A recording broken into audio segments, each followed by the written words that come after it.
Thanks, Josh. The recent actions of some NFL players has sparked a national conversation about domestic violence. 2 players have been deactivated by their own teams, and 1 has been suspended by the NFL indefinitely. And there is a 4th player who played tonight, but was also recently arrested for domestic violence. Our Kristen Carosa joins us now with a reaction. Stephanie, that 4th player is Ray McDonald. He plays for the 49ers and was arrested on felony domestic violence charges last month. We spoke to fans today as well as a domestic violence victims advocate about their thoughts on all of this. They say while these incidents are disturbing, they can be a way to educate and encourage other victims to get help.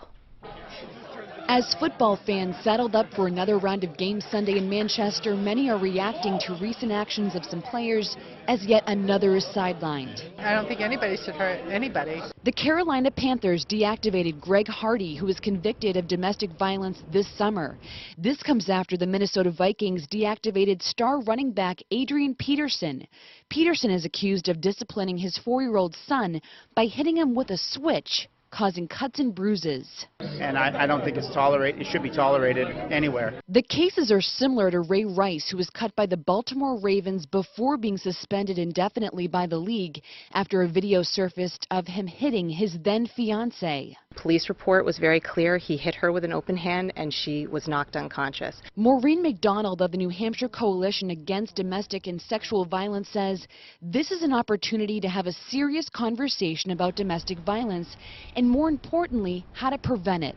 We don't want this to just be a media story that's here one week and gone the next week. We want to think about victims and what they go through every day. According to McDonald, these recent cases are all too familiar. At least 1/3 of women in New Hampshire have been a victim of physical assault by their partner at some point in their lives. I think one of the biggest things is that people are afraid to talk about it. They're ashamed, they're embarrassed. McDonald's message is that people are not alone and there are ways to get help. In New Hampshire, we have a statewide hotline that's available 24 hours a day, 7 days a week. It's confidential. You don't have to give your name. You don't have to provide your information. Whether you're a victim or someone who wants to help support others who may be going through this, the coalition is there to help. The more we talk about it, the more victims will feel supported, and they will take that step in trying to reach out and get support.